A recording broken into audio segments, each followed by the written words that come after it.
The ministerial committee tasked with implementing the political program for solving the crisis in Syria continued its consultative meetings with political parties and popular and social associations. The committee, headed by Prime Minister Wael al-Halqi, met the delegation of Popular Front for Change and Liberation, chaired by Adel Naisi.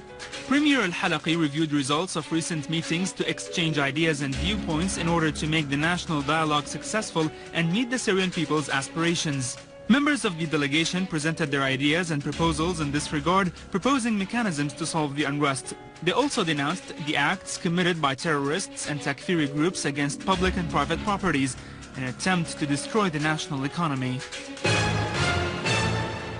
Deputy Foreign Minister Faisal al-Maqdad presented, during a meeting with a Czech media delegation, a detailed review of the political program for solving the Syrian crisis and procedures taken by the Syrian government to implement it.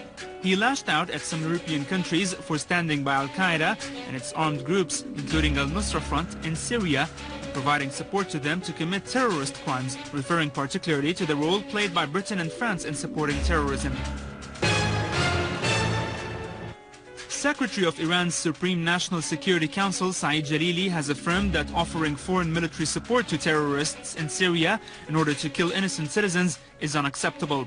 In a press conference following the second round of nuclear talks with the group of 5+1 in the Kazakh capital, Jalili said the Syrian people are the ones who should decide their own future away from any foreign intervention. On the other hand, Jalili affirmed his country's rejection of the attempts to ignore its rights to possess nuclear energy for peaceful purposes. In Damascus countryside, terrorists blew up Al-Sham al-Jadida gas station on Harasta highway. A police source in Damascus countryside said that the terrorists planted a number of explosive devices inside the station and detonated them using a remote control. No casualties were reported. Army units carried out a series of operations against terrorists' gatherings and dens in Douma, Deir al-Asafir and Shaba areas in Damascus suburbs. An official source said that a terrorist's hideout was destroyed with weapons and ammunition in Douma. A number of militants were killed, including leaders of two armed groups. Syrian border guards foiled an attempt by a terrorist group to infiltrate from Lebanon in Adlin, Halat province and Al-Tahune crossing point in Homs suburbs. On the other hand, an army unit destroyed a terrorists' gathering in Al-Tayfur area in Palmyra, in the western countryside of Homs. In Hama Governorate, the Syrian Arab Army continued to chase terrorist armed groups. In Srayhin area, Syrian army units confiscated a large quantity of weapons, including machine guns, RPGs and automatic rifles, in addition to a satellite transmitter. They also destroyed a hideout used by armed men that contained Turkish-made medical equipment. Army engineering units also defused a number of explosive devices planted on the road between Hama and Aleppo cities.